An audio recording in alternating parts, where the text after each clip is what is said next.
हमारे बीच में चौधरी अभय सिंह जी पहुंचे हैं, इनका यहाँ हार्दिक अभिनंदन, तालियां बजा के स्वागत करें। अपनी बात रखेंगे चौधरी अभय सिंह जी का।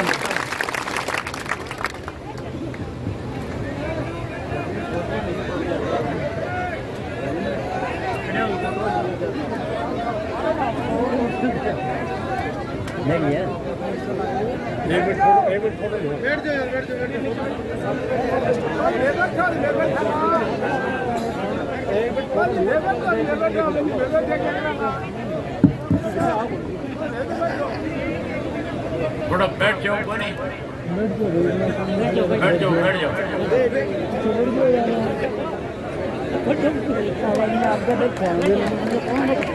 छोटा छोटा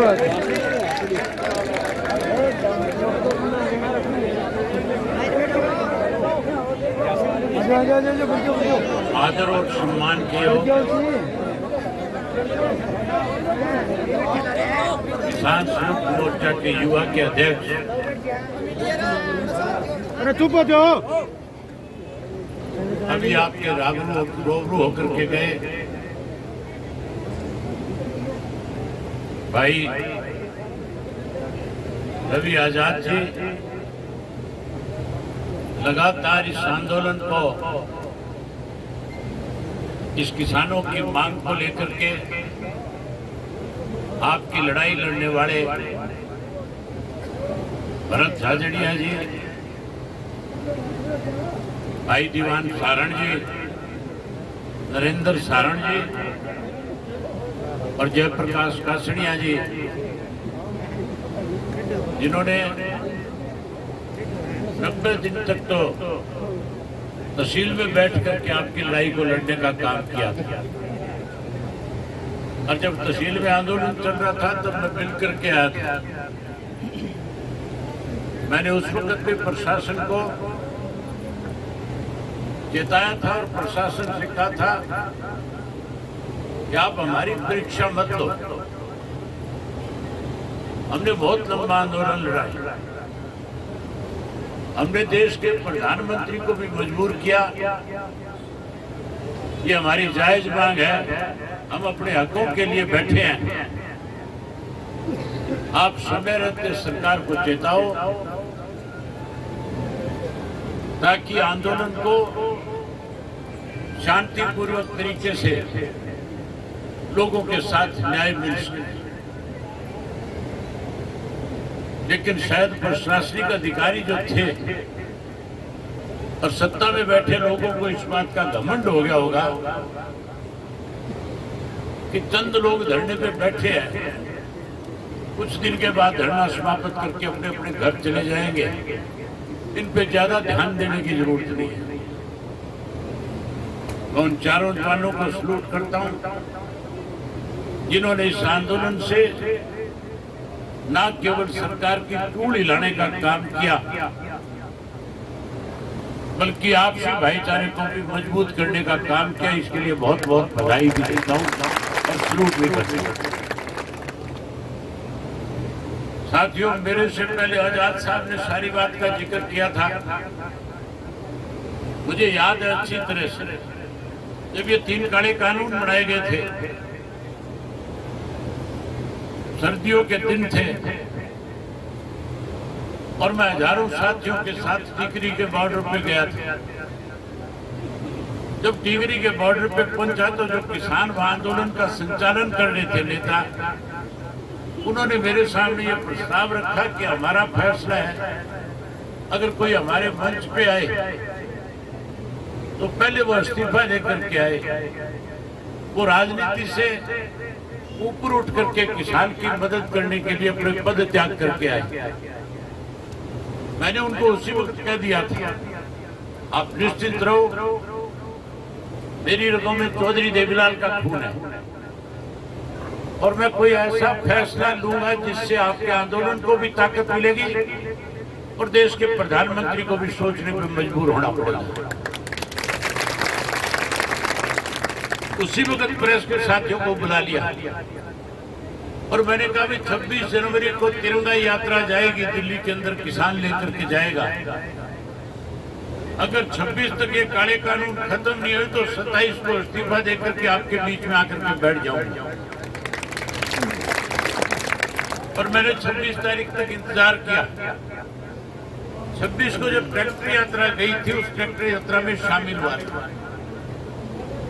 उस ट्रैक्टर यात्रा में जब जा रहे थे तो दिल्ली के लोगों में केंद्र की सरकार ने एक बड़ी दहशत फैला रखी थी। ये कह रखा था किसान ट्रैक्टर पे बैठ करके आएगा, अरे दिल्ली को लूट करके ले जाएगा।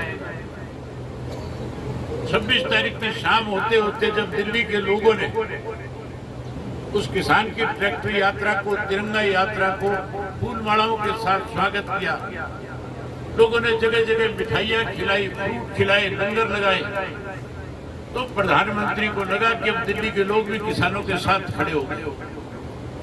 कैसे उस आंदोलन को तोड़ा जाए, उसके लिए बहुत बार नए नए षड्यंत्र रचे गए थे, अलग अलग नाम आंदोलन को दिए गए थे। उस वक्त भी ये कह करके आंदोलन को तोड़ने का एक प्रयास केंद्र की सरकार की तरफ से किया गया।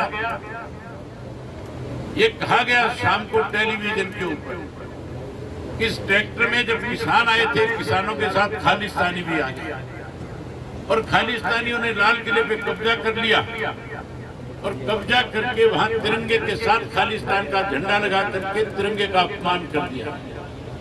कहीं इस तरह की अफवाह फैला करके उस आंदोलन को कमजोर करने का षड्यंत्र रचा गया था। ये बात मैं आपको इसलिए बता रहा हूं कि मुझे 27 तारीख को इस्तीफा देना था और 26 तारीख को कानून वापिस नहीं हुए।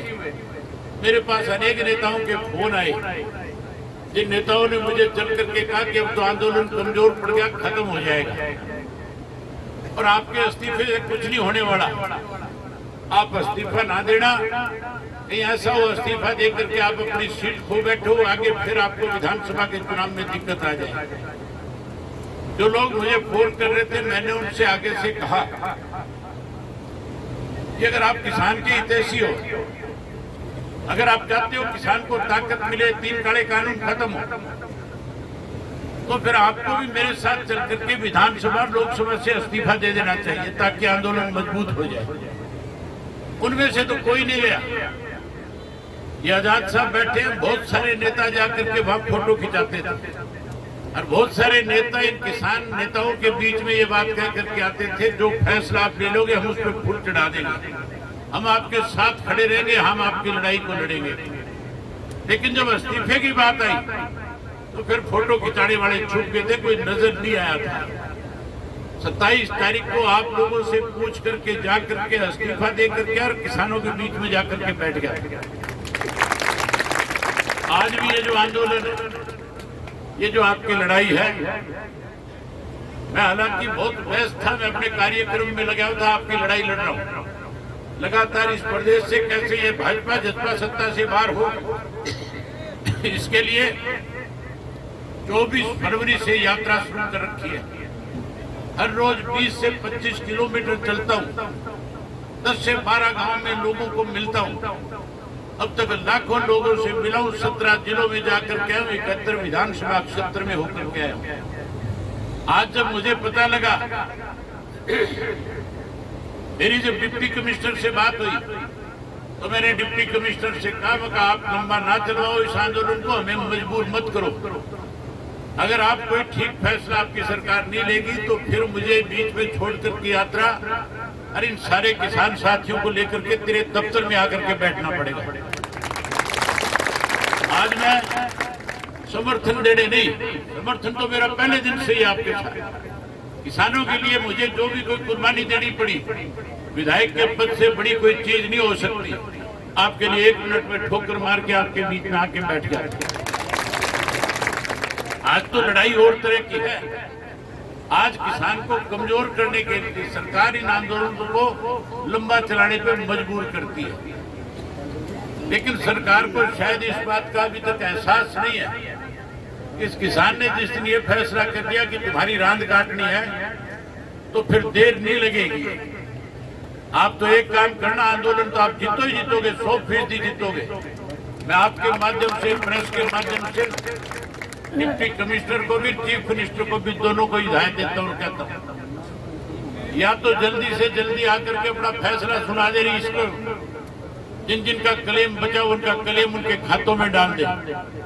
अगर खातों में नहीं डालेगा तो 25 तारीख को सेशन शुरू होगा। कोई और तो मेरे को लगता नहीं कि थारी बात को उठाए, क्योंकि बहुत सारे ऐसे हैं जो आकर के यहाँ तो कुछ कहते हैं लेकिन वहां जाके भाजपा के साथ मिलकर के खड़े हो जाते हैं। लेकिन चिंता मत करियो, मुझे इसके लिए मुख्यमंत्री के गर्दन पे पैर भी धरना पड़ा तो उसे भी पीछे नहीं होगा। पहले भी तुम्हारी लड़ाई लड़ी, आगे भी तुम्हारी लड़ाई लड़ूंगा। इसके लिए मुझे किसी हद तक जाना पड़े, आप मेरी तरफ से बिल्कुल बेफिक्र रहना। जब तक न्याय नहीं मिलेगा, जब तक सब किसानों के खाते में क्लेम का पैसा नहीं आएगा, आपके साथ खड़ा रहूंगा। जब भी आप आवाज दे करके बुलाओगे आपके बीच में आ जाऊंगा। मेरी लगातार ये चारों जो ऊपर चढ़े हुए साथी हैं इनसे टेलीफोन पे बात होती है। हर रोज एक एक चीज की जानकारी लेता हूँ और जानकारी लेकर के इनको हर रोज इस बात का हौसला देता हूँ कि इस लड़ाई के अंदर कमजोरी मत दिखा देना, ताकत से लड़ना। जब भी कहोगे आधी रात को आपके बीच में आ जाऊंगा। एक बार फिर प्रशासन को भी और सरकार को भी इस बात की आपके माध्यम से चेतावनी देता हूं कि या तो एक हफ्ते से पहले सोमवार मंगलवार तक, आज शनिवार हो गया, मंगलवार की सुबह तक शाम तक या तो क्लेम देना शुरू कर दे। अगर नहीं देना शुरू करेंगे तो फिर बुधवार को आपके बीच में आकर के बैठ जाऊंगा, फिर देखता हूं कैसे करेंगे। आपसे भी एक निवेदन करता हूं कि इसी तरह से इस आंदोलन को ताकत देकर के रखना, ज्यादा से ज्यादा साथियों को लेकर के आना। आज किसान के खेत में कोई काम नहीं है, बिल्कुल खाली बैठे हो, सारा दिन गांव में ताश खेलने के बजाय यहाँ करके बैठ करके इस आंदोलन को ताकत दो, ताकि सरकार का दिमाग ठीक हो जाए। और जहाँ सरकार का दिमाग ठीक हो, आपकी एकता, आपकी ताकत और ज्यादा मजबूती के साथ बढ़े। पूरे प्रदेश में एक मैसेज जाए कि जिस इलाके को, जिस किसान को आप कमजोर मानते हो, वो सबसे बड़ा ताकतवर और लड़ाका किसान है। अपने हकों के लिए किसी भी हद तक जा सकता है। जब तक हक नहीं मिलेंगे हम इसी तरह से लड़ेंगे। हम थोड़े दिन इसको शांतिप्रिय ढंग से देखते मान जाए, नहीं मानने तो लातों के भूत बातों से मानने वाले नहीं है। फिर हम दूसरा तरीका भी अपनाएंगे। फिर तो एसपीडीसी को भी दफ्तर से बाहर करके दफ्तरों पे भी कब्जा करना पड़ा तो जाकर के कब्जा करेंगे। मैं उम्मीद करूंगा कि इस आंदोलन को काफी लंबा समय हो गया चलते हुए, और ज्यादा इस आंदोलन को ताकत मिले। इसके लिए आस पड़ोस के जिलों में पार्टी के जो लोग हैं उनसे भी कहूंगा वो भी आकर के आपकी मदद करेंगे। और वहीं उसके साथ साथ आपके आंदोलन में कोई कमी ना आए, इसके लिए 1 लाख रुपए अपनी तरफ से दे करके जाता हूँ। और जरूरत पड़े तो निसंकोच होकर के मुझे बता देना। आपके लिए तो फूड भी बेचना पड़ा तो वो भी बेच करके आपको दूंगा। उम्मीद करूंगा कि सारे साथी इसमें योगदान करेंगे और आंदोलन को बहुत ताकतवर बना करके सरकार को मजबूर करने का काम करेंगे।